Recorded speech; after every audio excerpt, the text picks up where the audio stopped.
It's the 1970s, and the nation is running a fever, a Saturday night fever, as the American music scene hustles and bumps its way into the decade.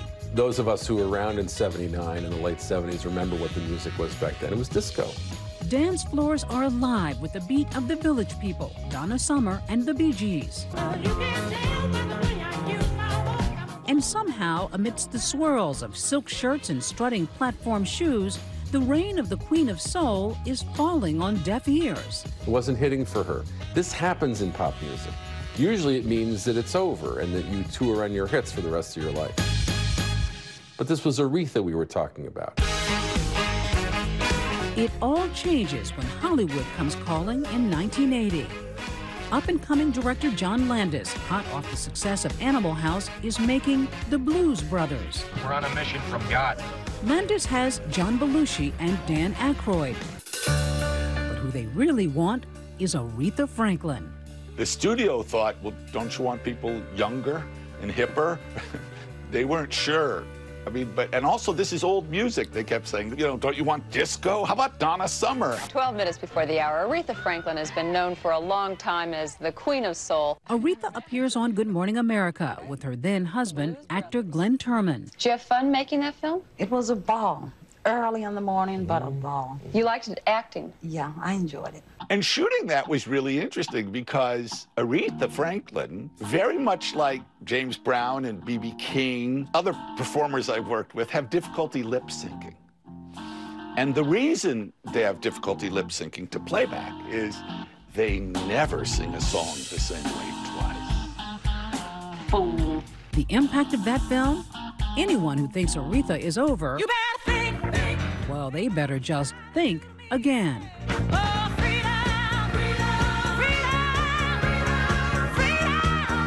When she sings the word freedom has never sounded like that. On another Good Morning America appearance, Diane Sawyer talks with her about the making of the Blues Brothers. John Landis called me and asked me to be in it, and I was delighted and honored to do so. What that movie did for her was bring her to a new audience who really were not familiar with her music because they were too young or they were, you know, at the disco. And I think when people watched it, they thought, Aretha, there's Aretha being great again.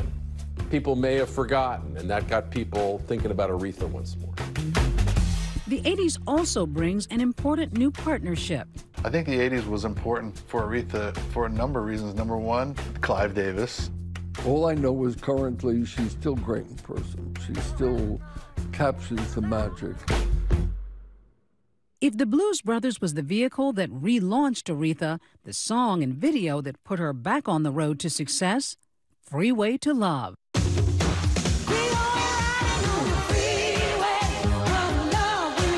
We love Freeway of Love because we see her being joyous. We see our beloved diva, our beloved gospel star, having the time of her life. And the only reason that our Freeway of Love would get on your nerves is because they played it so much. You couldn't go, like, grocery store, elevator, in your car radio, like, listening to radio at home. It was just everywhere. Aretha's 80s were magnificent. She had it figured out. Another music video starring another music legend, George Michael, plays a part in the Queen's comeback.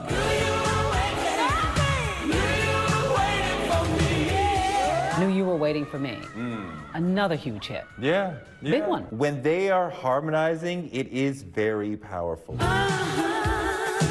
And he says she was an idol. For him, it was a dream come true to sing with her. I mean, George Michael is a soul singer, so he better be praying at the altar of Aretha Franklin.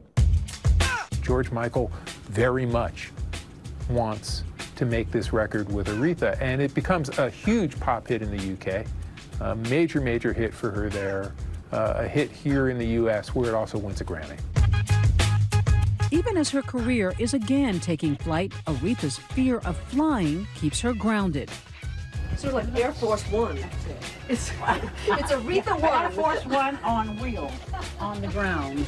As she showed Cynthia McFadden in this never-before-aired footage from ABC Archives, the Queen was perfectly happy taking the bus. I'll be flying, but I'll be flying on a custom bus.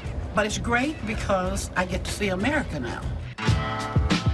And America sees her as a national treasure, which leads to a crowning achievement in 1987. She's the first woman, not first black woman, though that's not a bad thing at all, but she's the first woman to be inducted into the Rock and Roll Hall of Fame in a class of men. Yeah. That was a major moment. As the Queen of Soul, it makes sense that she would be the first woman to go in. I mean, like, what woman would be ahead of her? You could say it's a great honor, but she was Aretha. She honored the Rock and Roll Hall of Fame probably more than the Rock and Roll Hall of Fame honored her. Joining us now live from the Rock and Roll Hall of Fame in Cleveland, the remarkable Aretha Franklin. You look fabulous tonight, Aretha. Years later, Aretha, sporting one of her show-stopping hats, makes an appearance on Nightline with Forrest Sawyer, marking the opening of the museum in Cleveland. I see you're paying tribute to Bob Dylan's song Blowin' in the Wind. Right, I love it. Absolutely. Well, it's a beautiful hat. You became the very first woman ever to be inducted into the Rock and Roll Hall of Fame. How did you feel when you first heard the news? Oh, I was highly flattered. It's a wonderful feeling to be alongside your contemporaries, and to be the first woman just was kind of overwhelming.